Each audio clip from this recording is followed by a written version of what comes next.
Yeah.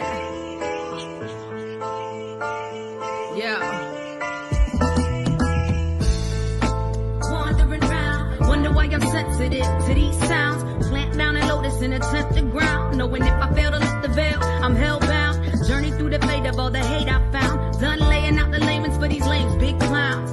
We can still throw down pound for pound if you choose to drag my name through the mud with no bounds. Scars go deep, but the passion can shift.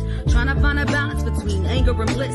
Searching for my purpose when success is a myth. I thought I knew the gist of the plot, but it came with a twist. Had it all mapped out, but none of the pieces fit. Abandonment issues got me doing the split. Realizing I didn't really need what I wish. Got sick of getting tricked into giving the devil a kiss. Welcome to the side of hell. They got me under a spell. Story to tell as soon as I break out of this shell. Welcome to the side of hell. Good evening, everyone. Sorry about the first live. For some reason, it wasn't allowing us to stream through Facebook, so we've just had to reset that. So I do apologise. Just to refresh, because I know people that watch us through Facebook hasn't seen. So tonight, our guest is actually the portal to the paranormal team. I'm really excited about getting the whole team on and you guys having the opportunity to ask your questions to them. So we're going to reset and start from the beginning. So what I'm going to do is bring each of the team members on and then get your questions asked. If you have something that you want to ask a particular team member, put their name and then your question. Or if it's something for the whole team, just put your questions in and we'll run through. But this is going to be a great show. So let me bring everyone on. So we have Mr. Kimber, Paul. Hey. We have the lovely Julie. Hiya. Our little Joe. Hi. We have Crazy Nikki. Hi. We got Marianne. Hi. We got Sean and Jojo. Hello. Hiya. And we got Lauren and Dan. So we have literally the whole team in tonight. So thank you everyone for giving up part of your Sunday evening to do this podcast. Really excited. And we've got Sarah as well. Sorry everyone. And Sarah's here as well. I've introduced everyone and Sarah's there just hello. I'm here. So tonight, like I said, guys, is your opportunity to ask any questions that you would like to ask about the team's opinion about the paranormal, technology, whatever you want to ask, go ahead and ask. So what I'll do is just say a few hellos. So we've got Tracy in the room. Hey Tracy, hope you're well. And I hope Chris is well as well. We've got Abby. So that's great. And Abby's already in there with the question. So let's quickly ask Abby's question. So apart from Dan and Nando, who believes in spirits and ghosts, and so who doesn't? Is there anyone in the team that doesn't believe in spirits and ghosts? No. I think that's fair to say. We all believe. We're all believers. I think that's why. And what I'm going to do, because people on Facebook wouldn't have seen the original question. So Rocco asked me to ask everyone, if you were in the most haunted place ever, who do you think out of all of us in the team would be the first to leave the location?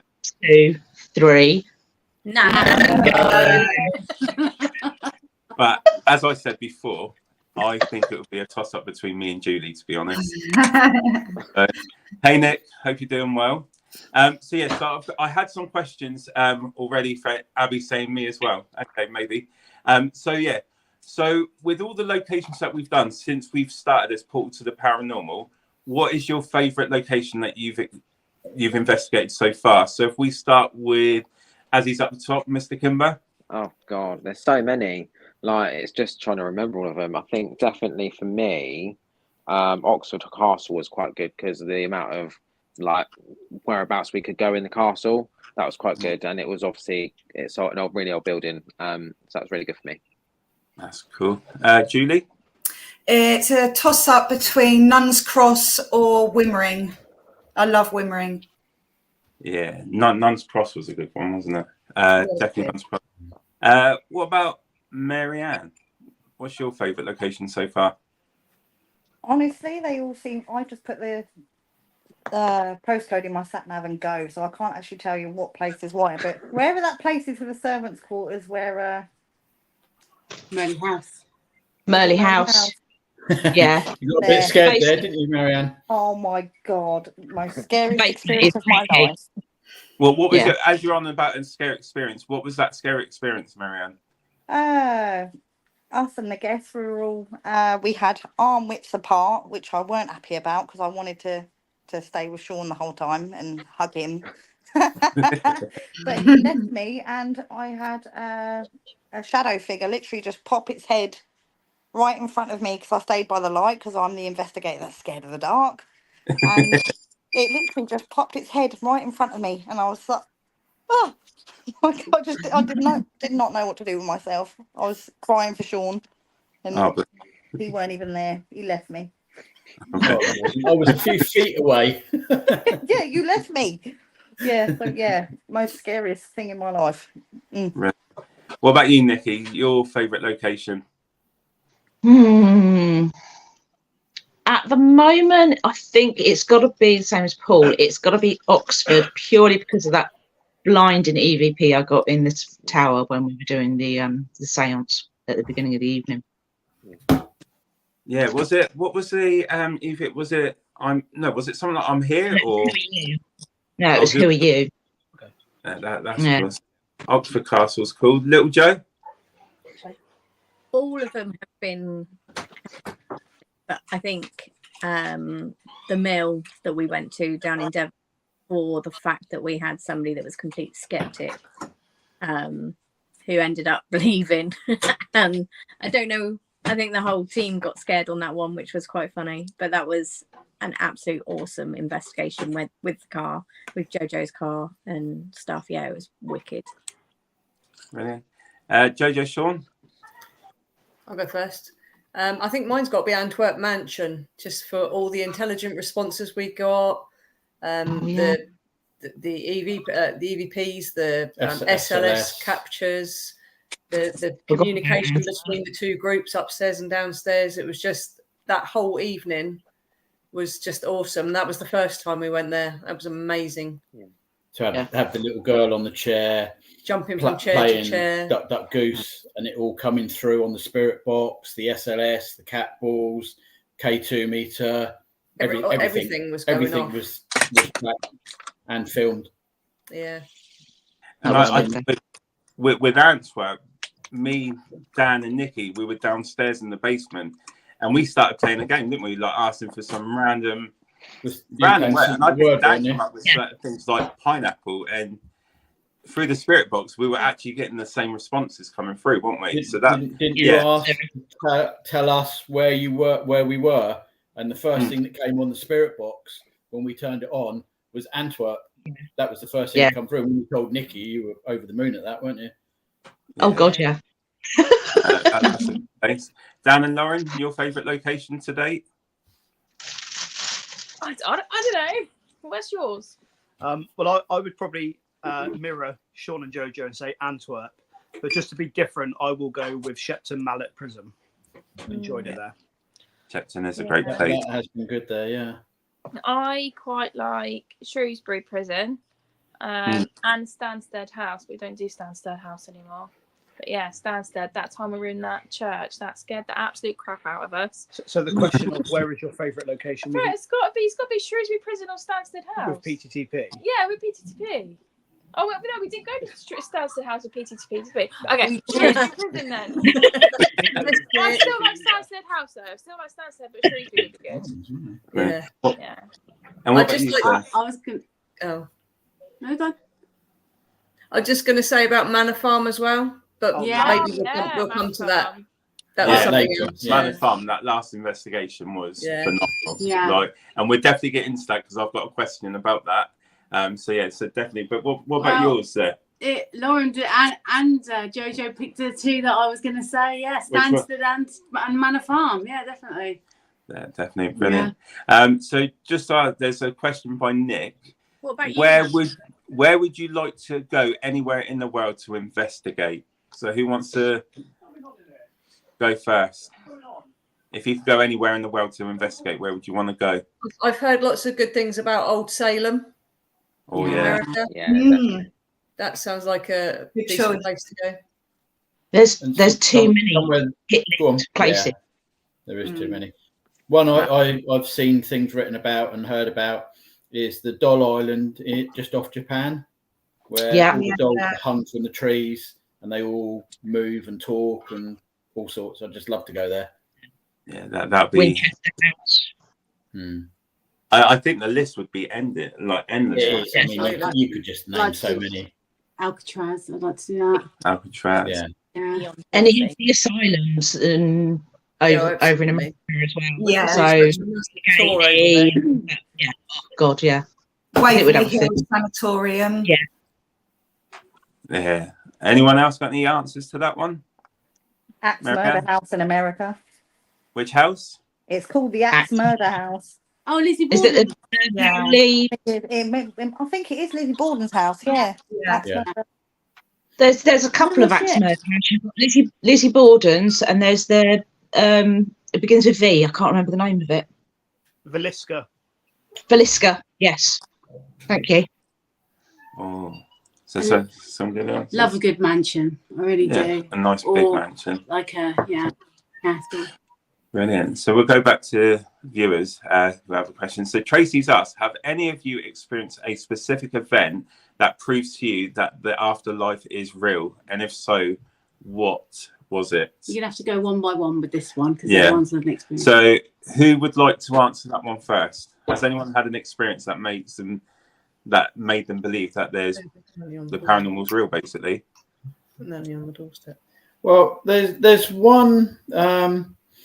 Joe and I, when we were first dating, how I'd been and spent the evening with Joe, and we spent the evening. When I left, said goodbye to Joe, I drove off, and as I looked round, I could see a lady stood next to Joe on the doorstep with her. Got down the end of the road and suddenly twigged, hang on a minute, that didn't make any sense. When I mentioned it to her, I had to stop and phone her and tell her that I'd seen someone on the doorstep, describe what she was wearing, and it was her dad's mum, Nanny Birds, as she was called. So basically, she was stood on the doorstep, and then whilst previous to that, Joe had loads of noises in the house. After I told her who was stood next to her, she came in, told Nanny Birds, please don't make any more noises, and they've all stopped since then. Wow, brilliant. Anyone else had any kind of experience that they can share? Yeah, mine. Go on, Nikki.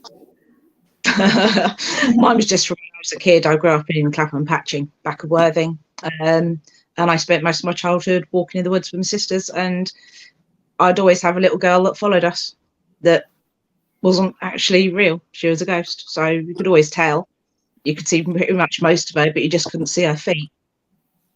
Wow. But everywhere, any time we went walking in the woods, she'd always follow us. So just kind of got used to that as a kid. It was the normal thing.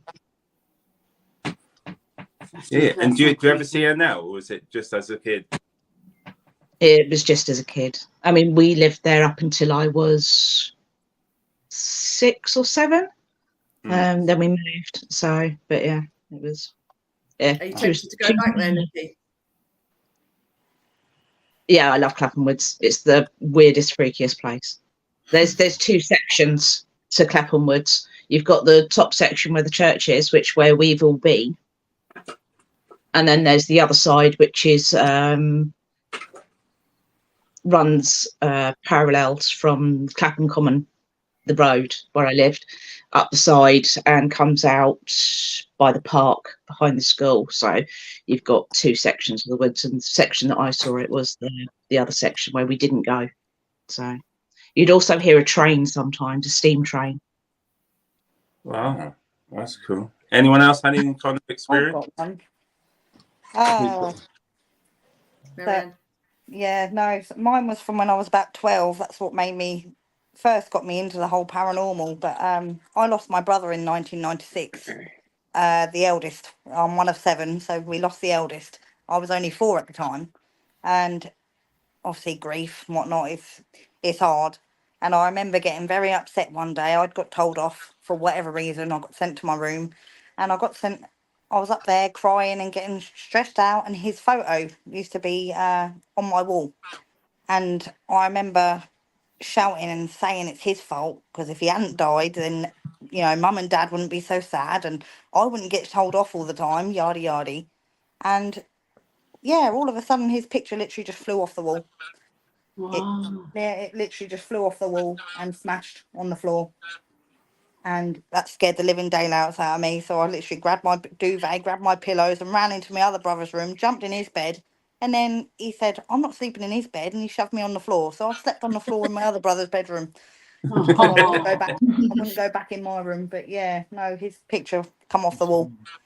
And I was like, yeah, that's not normal. So yeah, I think he was Anyone else, Sarah? Well, I'm waiting for little Jo to tell us little about. Jo, you got one? Tell us about her man that she used to see. Oh, a man. Go on then, little Jo. I was going to keep quiet for a change. Yeah, so I grew up in Plymouth, and anytime anything bad was going to happen or anything like that, I used to see this guy. He would stand quite far back from me. Didn't know that he wasn't alive or dead. I couldn't work it out. To me, he was just there, and it would be broad daylight at night. So I just didn't ever think of it until one of my friends said, "Who are you looking at? What are you doing?" And I was like, "Well, can't you see him?" And I could describe him. He didn't look like anybody in my area. Nothing. So yeah, it was a bit weird. But anytime there was any danger, he was there, and I kind of learned to avoid that area or whatever we were going to do, change direction. Yeah. Like your guardian angel. Yeah. Yes, people have said that. Yeah. Sounds like it. Anyone else, sir? Oh well, I tell this one all the time. It's Reese. He was our son. He's 20 now. He was only about 3 months old in the Moses basket. I was living in Woodlands Way in West End. No, Hedge End. That's it, Hedge End, Linton Road. And I was renting a bungalow out for my brother and sister whose mother had died. And Reese was only about 3 months old. He was kicking his duvet up in the Moses basket. It was right by the side of me, and it was July. The lights were streaming in through the window, and I woke up to something like tapping me on the arm.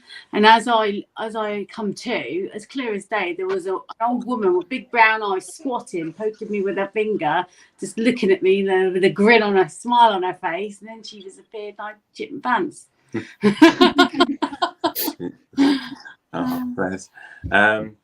Anyone else got an experience that they can share? Well, obviously that there was the little girl at Antwerp House that I could see sitting on the chair, and like I say, we had the SLS going, and that picked her up. The K2 was going. We asked her to touch cat balls. Cat balls lit up, and literally watched her go around all the chairs playing duck, duck, goose. I mean, I could see her sitting there and jumping around as clear as anything. So that was another quite specific one then for that. I think for me, if we're looking at events where we've been on an event and something's happened, and I've said this so many times where I've gone and spoke to other people, would be the night that me and Jojo had at Manor Farm. That was the best. Yeah, like, do you want to explain it, Jojo? Like, maybe you're explaining better than I do, because I get all excited and then I get tongue-tied. So, do you want to explain what happened in the barn that night? So Nando and I were on a team together in a barn, and we had sort of 10 guests. Yeah. We were sat round one of these big trellis-type tables. Everybody was sat down, and we were going to do some table tipping. So we had Luke, the guy comes with us sometimes and films and takes pictures. He was in the room with us. There was, I think, maybe 2 guests were just stood up. They weren't actually sat around the table. And we were all had our hands on the table, and we were willing this table to move. And we got quite rowdy, didn't we? We got quite,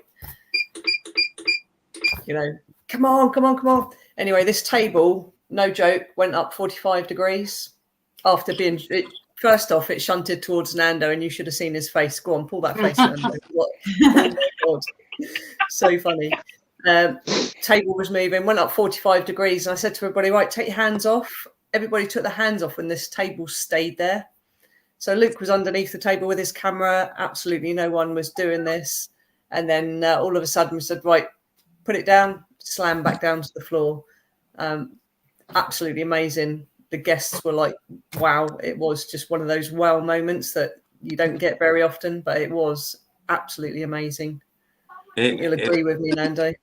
It was shocking. I sat in the corner, like literally when everyone turned back round and I was still sat there at the edge of the table. I didn't know what to do with myself. I sort of froze, didn't I? I was just like, wow. But the funny thing, as Jojo said, it stayed on its two legs and it stayed there long enough for Luke to actually get down with the camera and look through the whole tape before it come back down. But it didn't just drop back down. It just slowly come back down, didn't it? It wasn't. It wasn't. It wasn't just didn't just fall, did it? It was just like we were lifting. We got that on camera as well, so I think we've put it on.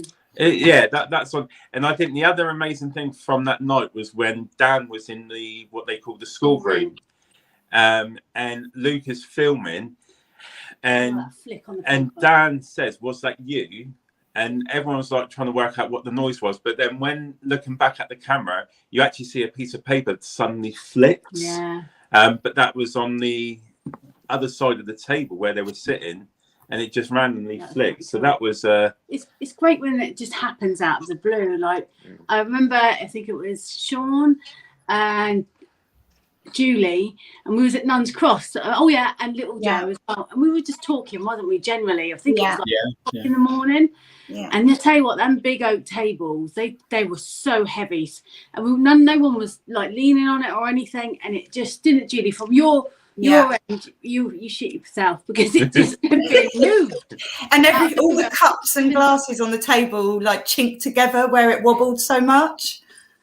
And we were just talking generally, wasn't doing any ghost hunting or anything, and it was just showing us that it was there. I think so. Yeah. That the cat ball rolled across the floor as well, didn't it? That's right. Yeah.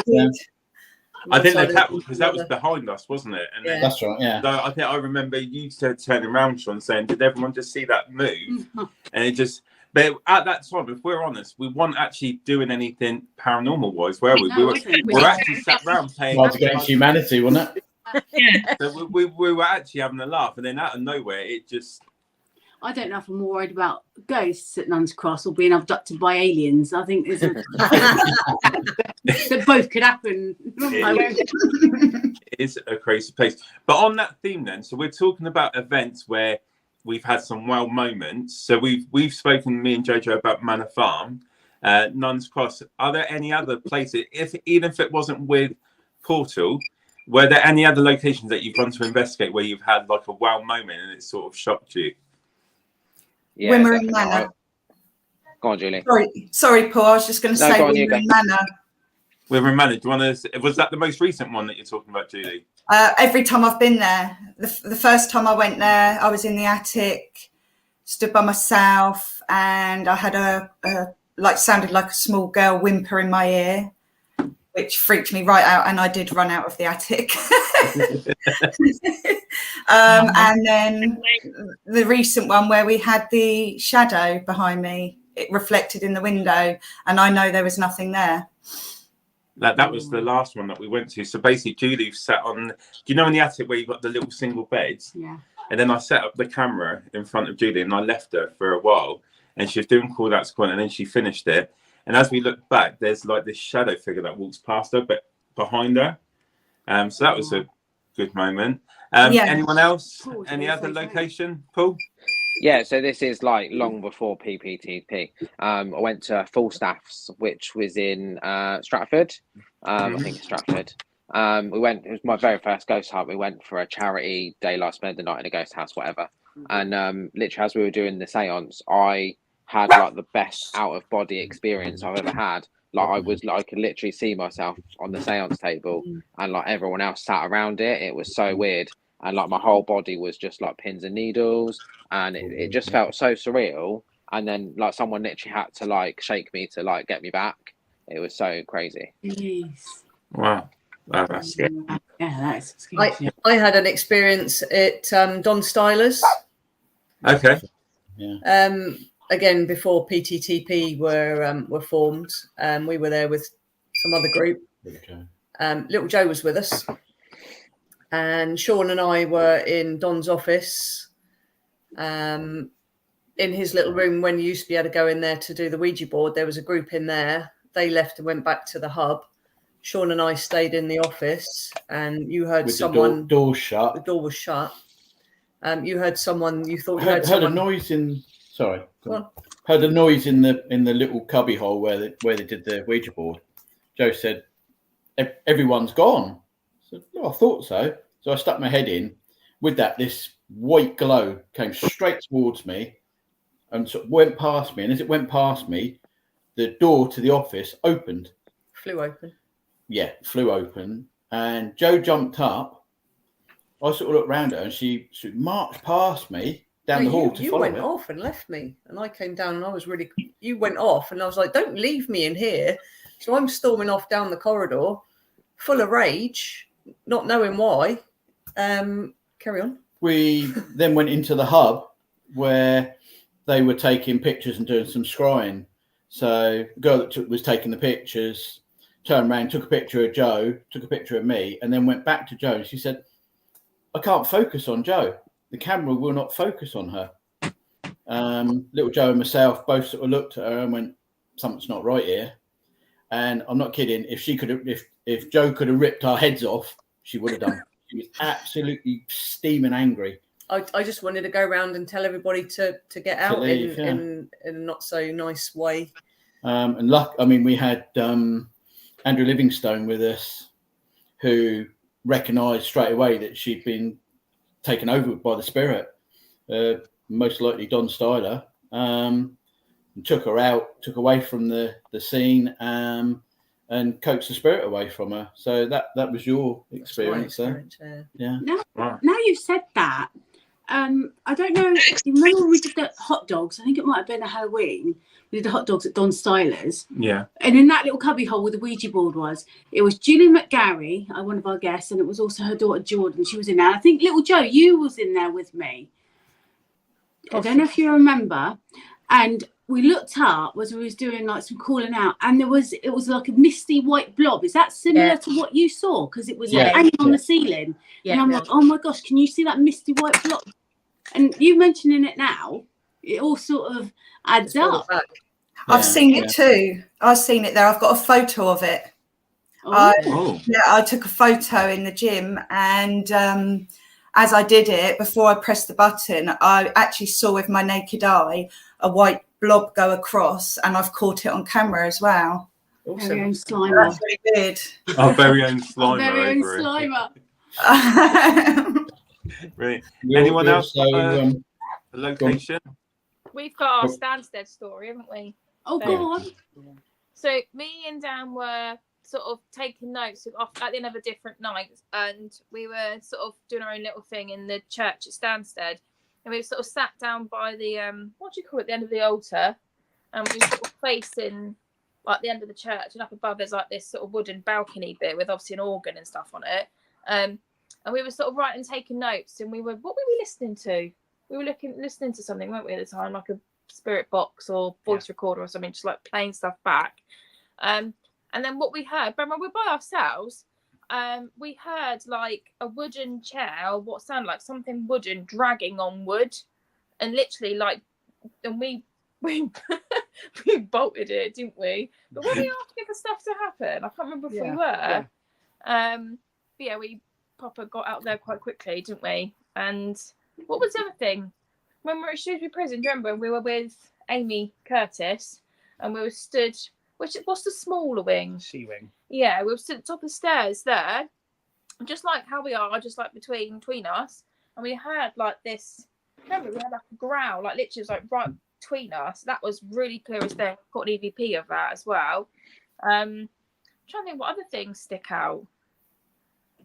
Like I really want to go back to the Eastbourne Hippodrome, because I've got so many decent pictures of like apparition style pictures from there. But yeah, that's probably the two things that stick out for me. What about you? No, I'd say I had an experience at 30 East Drive. The first ever time I went there, so I was fortunate to go and stay the night during COVID with a group of 4 people. So it was a small group that went there. And whilst we were sleeping, there was 2 downstairs, 2 upstairs. We heard this weird tapping sound coming from the room next door where no one was in. And when we went in there to check, the old kind of like light cord pulley systems, Yeah, the little plastic bit fit on the bottom, one of those that was hanging down from the ceiling was just swinging and tapping against the wall, even though we were both led in our camp beds trying to go to sleep. No one was up there. So that was quite interesting. So yeah, that's about it for me. Yeah. You asked a question on our page a couple of weeks ago. What was worse, seeing a spirit or hearing one? But I think equally they can be both scary. I remember when we was in the old church, and you've had experiences in the old church in Manor Farm, and we was doing a demonstration of equipment. One of our colleagues, I can't remember who it was at one end of the altar, and I was at the other end, and I heard Sarah right in my ear roll, and I ran at my colleague like a flipping dark horse. But I think hearing it can be, because it catches you unawares, doesn't it? Yeah, because it's a disembodied voice, isn't it? And you can't see where it's coming from or who it's coming from. But yeah, I think either way I'd shit myself. Either way I'd be like, there's a person stood there. They're not actually there. They're kind of transparent. Or like, oh my God, there's just a voice and I can't see where it's coming from. Yeah, either way it's scary. That's like when we went to Groundlings. Remember, Sean? When we was in the headmaster's office. I think it was you, me, Nando and Dan and somebody else. We all sat around the table and I was basically having a go at the headmaster. Yeah. And telling him how much a nasty, horrible person he was. And then I just turned around to you and went, did you just shush me? Because literally, in between me and Sean, somebody shushed me. And it wasn't Sean. It wouldn't be me either. I would have just stood in the corner. We also had all the coat hangers all brushed along the hanging rail, didn't they? Yeah. That's what we tend to do more of on an I mean, we also had the experience, Joe and I, when we were at Bodmin jail, where we'd been getting the smell of like a wet dog sort of smell around us all the time. And we went in and did some scrying in a little room. And basically, I've got a photo of a dog in Joe's arms in the mirror, full blown. What was it?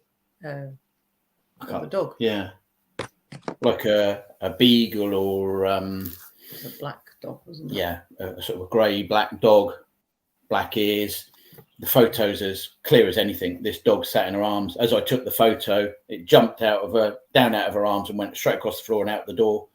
And the photo is absolutely amazing. It's, you know, it's one of those that we've got. Really good one. So yeah, that was another experience. Just to go back to that. No, definitely. Anyone else had any experience that they can relate to in a location, Marianne? Yeah, I've got 2. So a couple of years ago, I went to Drakelow Tunnels in Kidderminster.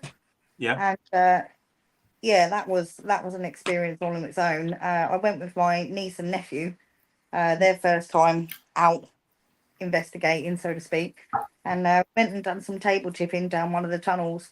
And yeah, we ended up making communication with a little boy, and we believed him to be about 8, 9 years old. Yeah, the table ended up upright, and I said, do you like to play? And he's like, yeah, like to play, whatever. So it's like, okay, well, let's dance around the table then. Let's spin us round. And yeah, we did actually spin round, obviously keeping our fingers on the table. But yeah, we did do a whole 360 round before the table went back down onto the ground. So that was an amazing experience. Wow. Another one was Ancient Ram Inn. This was when I was pottering before I met you guys. And yeah, so I was at the Ancient Ram Inn and we were having to close down. The guests had left. So we were literally just locking up, going around, turning all the lights off. And I got asked if I'd go upstairs to turn the lights off. And I was like, no, I'm not going up there on my own to turn the lights off. No. So yeah, I ended up going up there with someone else. And as we've come down, we've just noticed one of the hanging lights just by the barn on the yeah, just by the barn. I'm not sure if any of you guys have been there. Yeah, I've been there. The light was literally just swinging and it was just swinging, and I'm like, that's swinging. And, oh, were you sure you didn't hit it? So I went and stood underneath it and tried to hit it with my head. I was like, no, I'm too short. I definitely did. Yeah, that was fun. Well, I will say about locking up, what you're saying, one thing I've learned about this team is never to go and lock up on your own. There was one, Nikki knows where I'm going with this. Nikki knows where I'm going. So, and you know what, to be fair, I had a broken arm as well. This is how, so basically, I can't remember, I think Dan was doing one part of Manor Farm, and then I was asked to go, and I was actually asked to go and collect some of the equipment that was left in the cottage. And there's me trying to lift it out with one arm, and I didn't realise Nikki was behind me. And was it like you recorded it as well?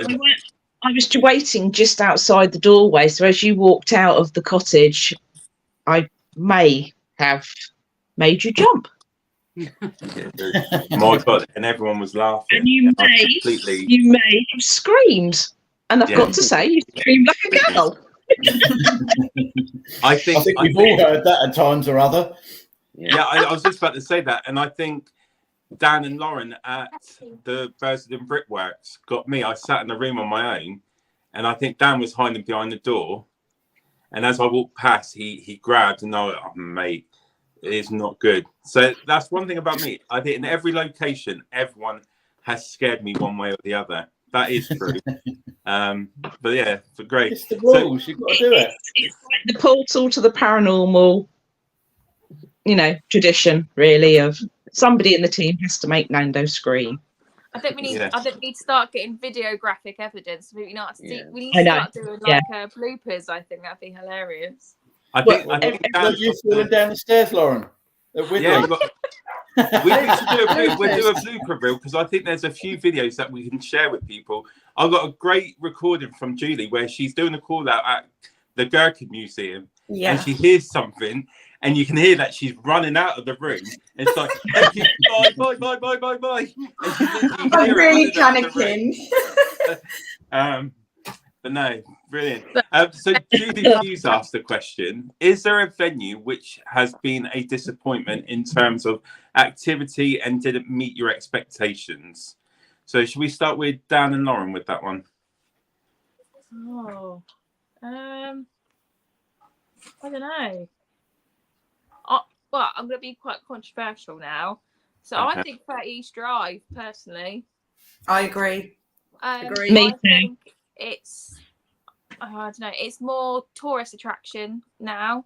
It's so hyped up, isn't it? It is. Yeah. I think, at the time it may have been amazing, but I think personally, don't get me wrong, it is creepy. It's a creepy house to be in with all the way that it's sort of, stopped in time. But I just think it's so overdone. It's not like it's been preserved, really, sort of paranormal wise. I don't know. I think that's 30 East Drive maybe. Yeah. What about you? Come back to me. I'll have a think. Jojo, Sean? I think any location can be a disappointment because you can never tell what's going to happen there. So sometimes you can go somewhere and it's absolutely fantastic, and the next time you go, it's as dead as a dodo. So any location can be a disappointment, especially when it's been really, really good the time before. Merlin House can be fantastic, and on other evenings it can't. So I think anywhere. To be fair, same as Wimmery, that can be really active, and then other times, nothing. Merlin House, Widley, all of them. I think Guildford College, when we went, that was probably the worst one I've ever been to, where pretty much nothing happened at all. Yeah. But, Guildford College was difficult as well. It was the lights that we just couldn't get turned off. Yeah. We just had so many problems on that one. Yeah, I know when you did the walk around, you picked up a few things in there, didn't you, Nando and Dan? But when we all went there, it was just, it was nothing. No, I agree. Is it the auditorium bit? Is that the bit? Yeah, like the little cinema room, like theatre room. Yeah. That was quite interesting in there when we did our section. That was pretty good. I think you were with me on that one, weren't you, Lauren? I think so, yeah. Yeah, I think it was me, you, and Lauren, wasn't it? I think, and we had Dave with us, didn't we? He was just sat in the corner. Yeah. You had your thingy box, didn't you? Yeah, the portal boxes. Yeah, but no, I think we got quite a bit in there, so that wasn't too bad. But yeah, I've got to that's agree the only with room that we could have like total darkness in. I think, wasn't it? Yeah. So, Little Joe, your location that was disappointing. I think I agree with Jojo. It is like any location can be disappointing. It's just depends on how the night goes, really. I think we don't. It is, you know, we will have some, excuse the pun, dead nights. No, definitely. I think going back to East Drive, I think that was one that I would say I wasn't too sure about. But the scariest moment for me in East Drive wasn't paranormal. It was I slept downstairs with Nikki on the opposite sofa to me, and then little Joe was sleeping on a camp bed, and I woke up. Nikki was still snoring away in her own little world, and I woke. You know when you wake up in the morning, you're like, I need to go for a pee, but I was building myself up, and I was like, okay, everyone's still asleep. Don't like this. I got up on the sofa, and as I went to get up, like a zombie, little Joe just sat up and looked around, and I'm like, I am not moving, going walking past her until someone else bloody gets up. She literally just sat up, didn't say nothing, and she's just looking around the bloody room like. I was like, Joe, you're right. Then she just went back down, and I was like, okay, I'll wait for someone else to go up and go for a pee. So I'm there just rocking on the bloody sofa, waiting for someone else to get up. So that was the most scary part of the East Drive. Say again, little Joe. No, but you're like the 7-7 boa taking off when you get into your REM sleep, I must say. Absolutely. Yeah, aeroplane coming in. Rattling the whole house off. I'm going to have to apologise, guys. I'm going to have to go. All right, darling. Take care. All right. But I'll speak to you. See you later. Take care. Any other disappointing locations for anyone else? Paul, Julie? Yeah, I can't remember the name of it because I've literally scrubbed it from memory. But I went. We had a private party for it. It was a hen do. I can't remember the name. It was the one up in Kent that you and Dan can come to. Yeah, that one. Literally, it was so overrated, and the guy had just literally done up his house to make it look like it was haunted, but there was literally nothing there whatsoever. Do you think so? There's nothing in there whatsoever. Not at all. Not at all. Like he'd literally stripped all the walls back to like brick, and then put some weird like paint on them and whatever just to make it look a bit weird. And he had like fake. It was all just fake. Like everything up there. He had a room with all this CCTV in there, and like. He even sat there watching that all night. Nothing, not even an orb went past. It was just completely like made up to what it's not. Wow. Fair enough, Julie. Yeah. In terms of real personal disappointment, 30 East Drive. Love the location, love the house, but it wasn't as scary as I heard it was going to be. But the Groundlings Theatre when I was there was really boring. Nothing happened for me there, so. I believe in the Lorraine Lawrence 28-day theory. Like spirits can be active at a certain time throughout the month. They reach their peak normal energy. So we've been to East Drive before. We've been there a few times, and like you say, nothing really does sort of. It's got an eerie feeling about it, but I don't believe that it's not haunted because we've had like Joe, who died in the a heart attack in the bathroom. If you remember Jojo, we were doing some communication with him, and it's just little bits. And sometimes you can go to a place and something happens. Like the spirit world, they're not performing monkeys. They're probably looking at it thinking, oh God, not again. I think sometimes they have a big boost of energy at certain times, maybe not like any time of the day, any time of the night, and then that's when they're more active. And you just got to be in the right place at the right time. Wherever you go. Yeah. Definitely. Has Dan thought of an answer for the question? Yeah. So I know some people in the group probably enjoy it, but I'd say for me, Porchester Castle. I've been there a few times. I've never had an experience once in that place. Never been, so. Never been. There's definitely some history and stuff there for sure. and a lot of people have experienced stuff there. But every time I've been there, it's been as flat as a pancake. So the one time I went there, we did a walk around the outside, and so it wasn't in the castle; it was on the grounds though. And we picked up on people being lined up against the wall and killed, executed. And there were a few of us that picked up on that out, like I say, by the waterside. But that's the only thing I've ever experienced there. Cool. And talking about equipment now, what's everyone's favourite piece of equipment to use on an investigation? Cat balls. Yeah. Cat balls. Anyone else? Yeah. REM pod. Digital recorder. SLS. Is there okay? Is there any equipment that you don't think works for the paranormal? I think all of it doesn't, and all of it does. I think you've got to take each bit and combine it all. Yeah, it's a good call. Ouija board is it's always good if you get activity, but again, you don't always get people come through, and you've got to trust the people around you as well that they're not moving it. It's a great way to communicate. Yeah. Cool. There's nothing I wouldn't probably really use. I mean, I quite like the basic stuff like the cat balls that you can quite easily just be moved and stuff like that, and stuff that just gets instant responses. So like when we do the numbers game and stuff like that, when we've got the EVP going and just stuff like that, the easy stuff, the basic stuff. Cool. Anyone? Spirit box, like good old spirit box. Yeah. Yeah. In the Gansfield. Yeah. That's always. That's like tuning into both, isn't it? Your senses and using. I think it's good because you've got somebody that's listening to it. They're blindfolded. They can't hear anything outside of it. You can put somebody in another room or another location to ask the questions, and you can see if you can get relevant answers to what you're asking. So that is such a good experiment to do. I've got a chalkboard as well, which I get one of the guests to draw a picture of like a boat, a cat, and write underneath it, and then show everyone else.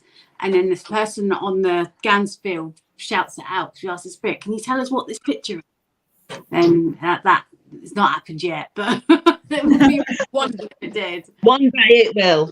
It will. Haven't we had something similar like that? Do you remember it was me, you, and Jojo when we were at Fort Woodley? We had your chalkboard out, and I think it might have been it the Spectrum mine. camera. No, it wasn't. It was Jojo. It was my automatic writing board, wasn't it?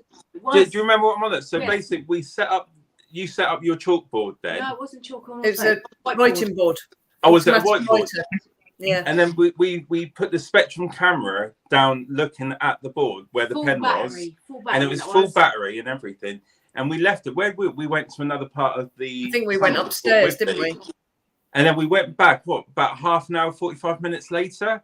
Yeah. And the pen had actually moved. And we all got excited because the camera was still like recording. And that night we got home, didn't we? To get that footage. And all the files were there, but all of them, for some reason, were not allowing me to play. Like they were all corrupt, and that was shocking because the pen had actually moved. Like, was it in a straight line? Like across the board? It's drawn like a shape, hadn't it? It's sort of like. So that was the ultimate FU by the spirits, wasn't it? It's like, look what I did, not going to show you. that would have been a great piece of footage. Yeah. You had the camera on it and everything. It was brilliant. It was.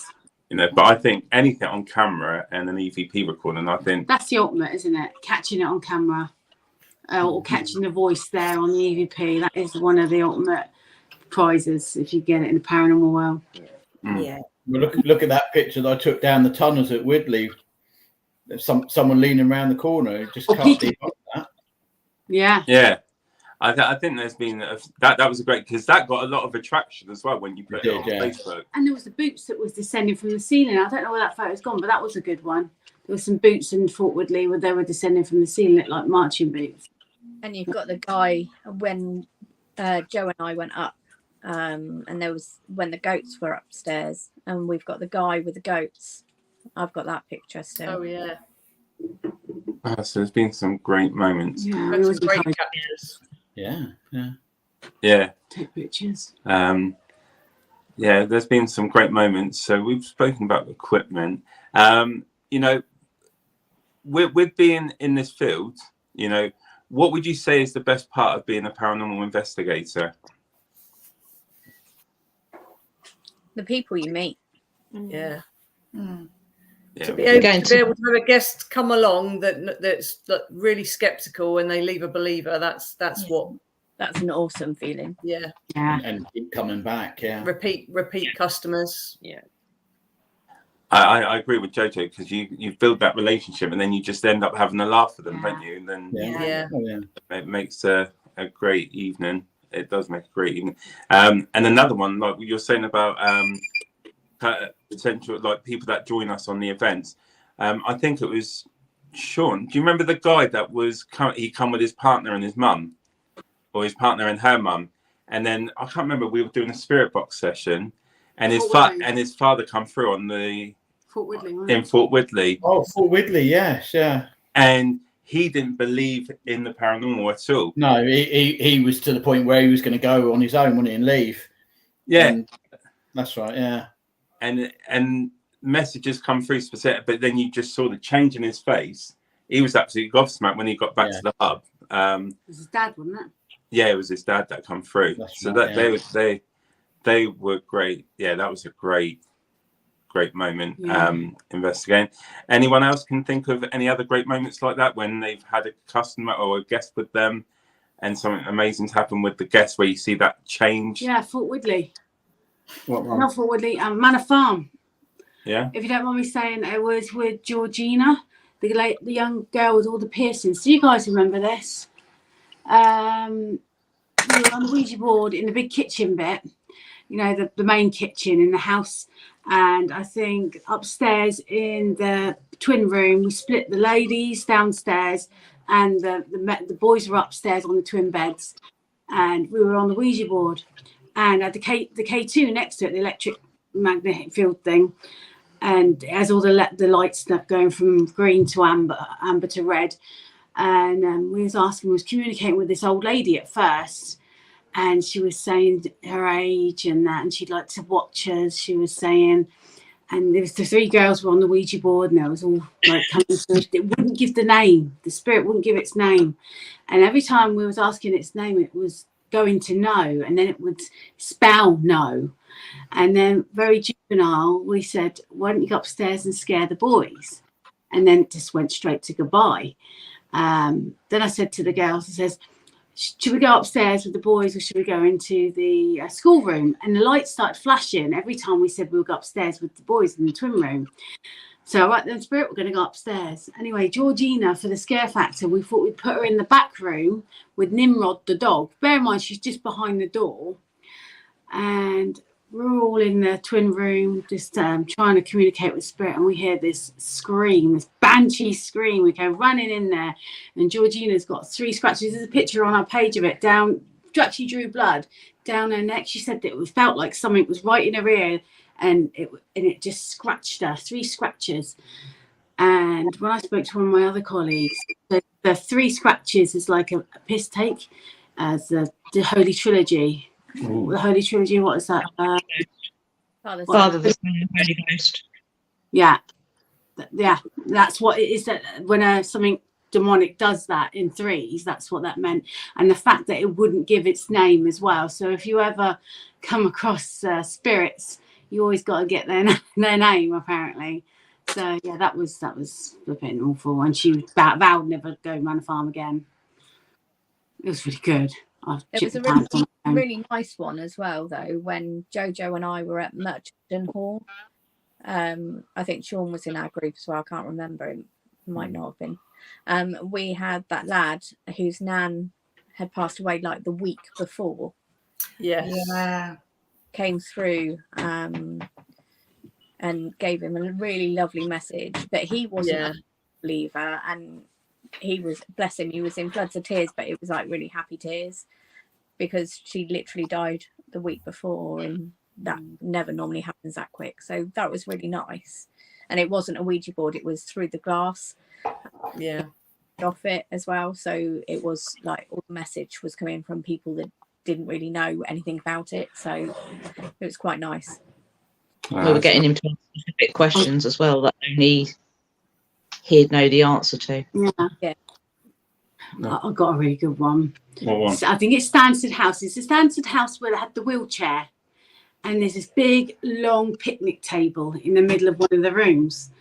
Well, we must have had a good, 11 guests sat around this picnic table, and decided to put a cat ball on this old-fashioned wheelchair. And then there's these dummies there wearing like all the old gear. Was a nurse uniform there. There's like a soldier uniform, and then this wheelchair right in the corner.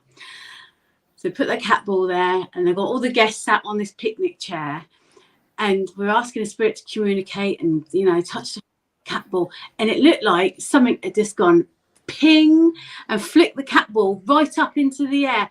Now, if I could explain this, it was like everyone was in slow motion as they got off of this chairs, and they all decided my flipping shit and pegging it towards the door. But to see like 11 people trying to hinge themselves off this picnic head for the door was epic.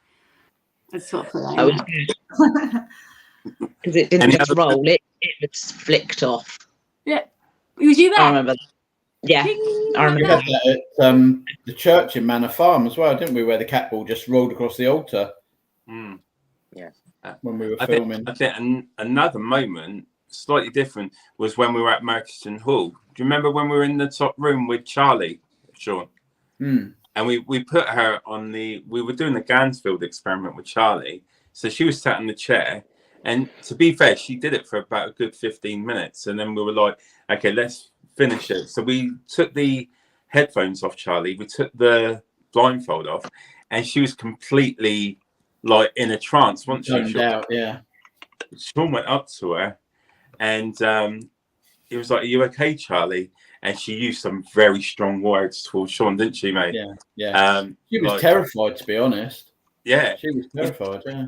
We literally had to carry her out of the room because she couldn't see anyone, or like literally we had to get her out. But because she's lovely to talk to, but her attitude completely changed, didn't it? And then Sean was the focus, like he was a horrible person. She was like some very choice words for you, wasn't it? Sean?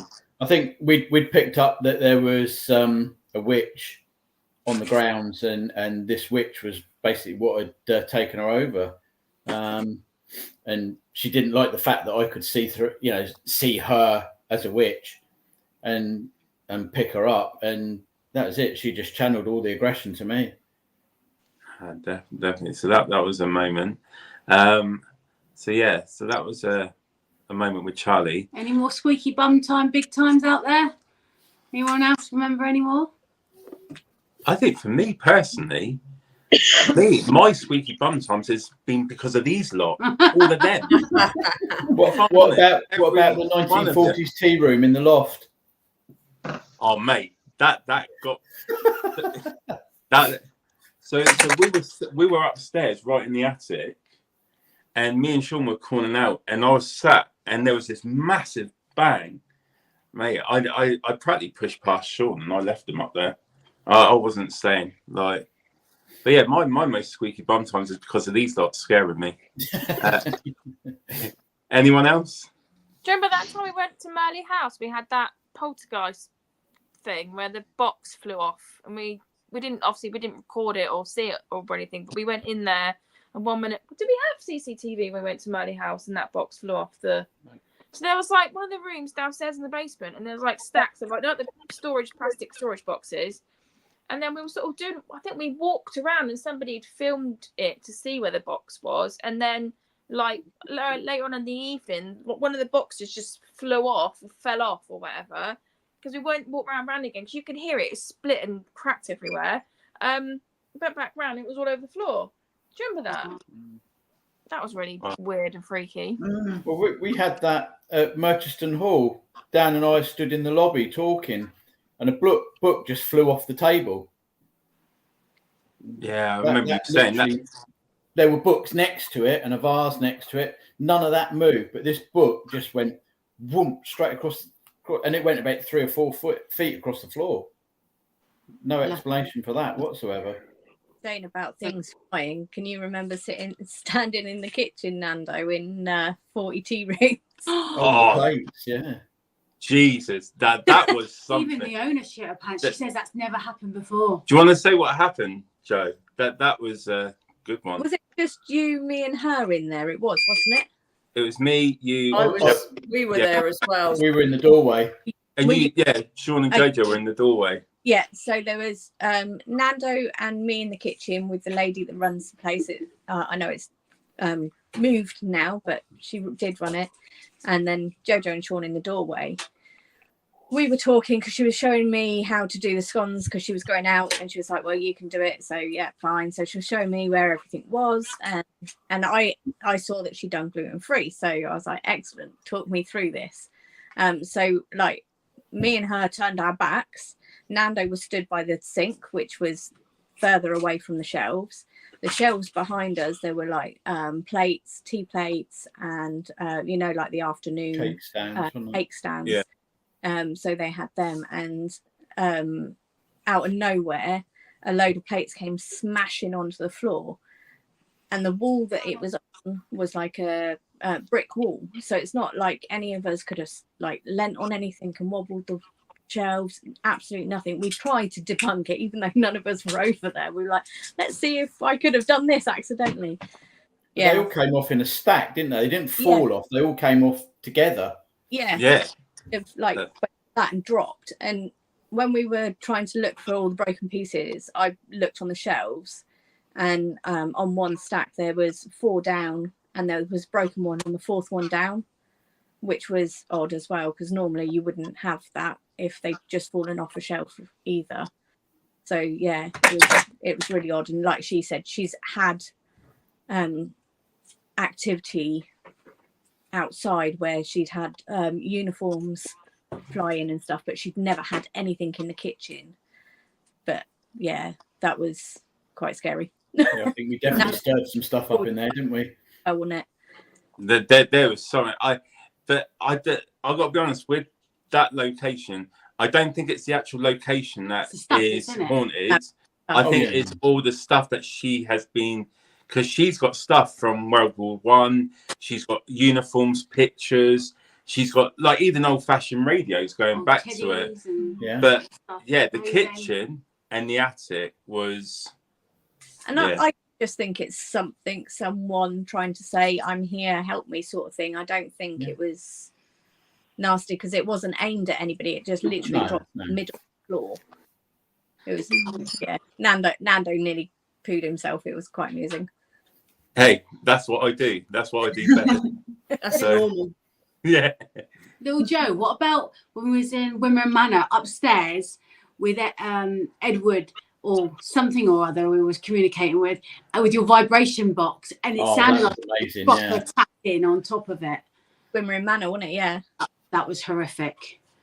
That was great. So we had very similar again when we went. So it was Sean and I upstairs. Jojo had another group. So we were all in one team. And then they all started filtering through. And it wasn't as good, but we still had the tapping on the box, and the table decided to pin me into the corner this time, which was that was the only time I'd seen that table go up there like that. It was heavy. Wow. Lifting, and it was like we were just saying, go and put the table where you're standing, and it pinned me into the corner. I was like, yeah, that's not happening. No, cool. I got a video of that as well. Well, you have to send it. That's not what you said, Joe. Yeah, probably swore a lot. Brilliant. All right. So what we're going to do, one final question to end the show. We do a lot of events throughout the year, and a lot of people question if they go or not. In your own words, why should people come on an investigation, and what can they expect from Paul to the paranormal? So if we start, Paul. Oh God. Just come to try something new. Like, even if you've thought about it and never had the courage to do it, it's just something new to try. If you don't like it, you don't have to do another one. You've said you've had the experience. Cool. Julie? For me, I would say it's a safe rush, adrenaline rush. I don't want to do a bungee jump because that's too scary, but sitting in a dark basement listening to scary noises, yeah, full on fun. I like that. Love that. Jojo, Sean?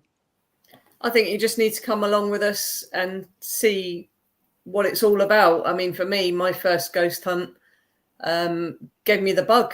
You know, it was amazing. I was really, really worried about it, but no. Yeah, and what Darren says. Yes, I totally agree. Perfect. I would say, you know, if you believe or you don't believe, come along and just try it. At the end of the day, if you're scared, find out why you're scared. Push that limit. Come and see. Spirits aren't there to hurt you. They're here for communication. They're there for recognition a lot of time. They just want to be noticed. That's all it is. Yeah. Definitely. Nikki? Have a look online, check out our locations we've got coming up. We've got some good ones. If one screams out to you and says, oh, then book it. Come and join us for the evening, see what it's like, and guaranteed you'll book again. 100%. And you will be in the chance of hearing Nando scream. All right. Little Joe? Yeah, just come and see what it's all about, really. I, as most people know, used to be extremely scared of the dark. Now I'm only a little bit scared of the dark. I can sit there with the lights off, no problem now. Sometimes I still need to hold a hand or two, but yeah, it's about beating your fears, really, isn't it? So come along, see what we're like, have a laugh, and might not be any action, but thanks, Abby. Enjoy. Thank you, Abby. Lauren? I think sort of looking back, so I'm going to sort of go back a bit further. So looking back to like the start of PTTP, I think it was always our goal to share our shared love, really, of paranormal, and sort of investigating and finding out whether there is or isn't anything. And I think actually we as a team are like an extension of our families, and we've got, you know, a great deal of energy between us, and we're great friends. And I think actually if people come with us, even though we call you our guests, you're the extension of our team, you're an extension of our, at the end of the day, you're investigators with us. Whether you're skeptical, whether you're a believer, whether you're, you know, sort of on the fence or just there for the laughs and the giggles, because you will get that with us, the laughs and the giggles. And I think actually, you know, just, I don't know, just come and have a laugh, really, and I don't know, just see what we do, and whether you like us as a team, whether you don't like us as a team, is up to you. But I think actually you'll love us. See for yourself, because you will love us. Yeah, you will love us. So. Well, that's what it's all about, isn't it? It's having a laugh, and we all enjoy ourselves doing it. Yeah. Sarah? Is what you would expect from a ghost hunt is what the guests are thinking. Oh, if I go on a ghost hunt, what am I going to expect? So you will be put into smaller teams, because there's enough of us to have 3 or 4 separate teams. We split the location so that everyone's in different locations, so we try not to bleed any sound into each other. And what you see on the telly when you watch these paranormal shows, they do the scientific methods with the like spirit box and all the other experiments. We do all those. We do the Victorian methods, which is exciting, a bit of seancing and Ouija boards and things like that. And it's an experience because, you know, you might see a ghost, you might not see a ghost, you might experience something paranormal. And I think we all have that curiosity there as well, don't we? Is there something out there in our quest for the truth of the paranormal?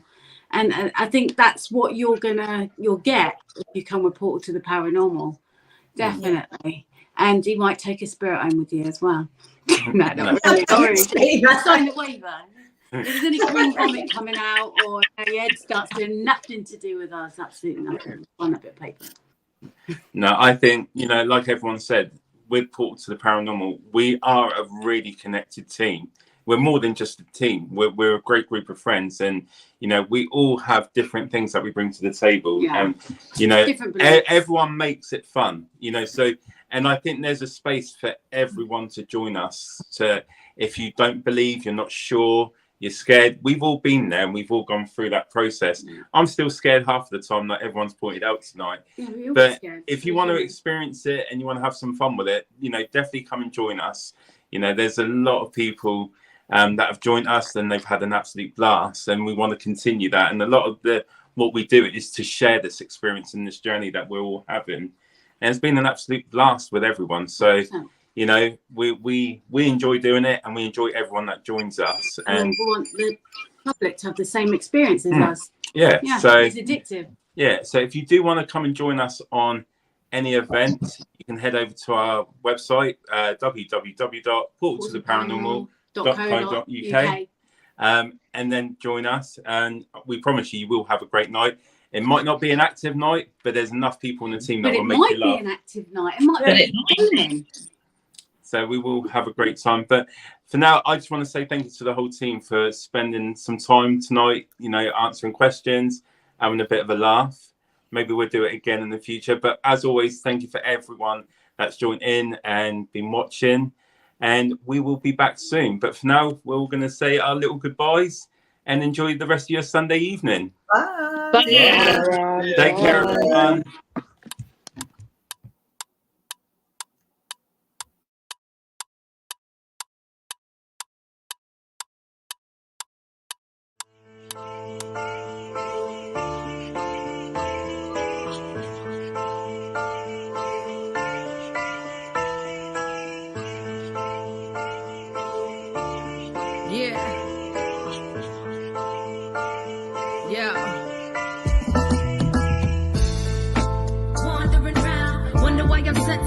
To these sounds, plant down and lotus in a tempted ground. Knowing if I fail to lift the veil, I'm hellbound. Journey through the fate of all the hate I found. Done laying out the layman's for these lames, big clowns.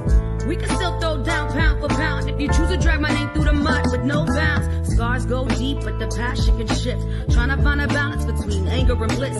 Searching for my purpose when success is a myth. I thought I knew the gist of the plot, but it came with a twist. Had it all mapped out, but none of the pieces fit. Abandonment issues got me doing the split.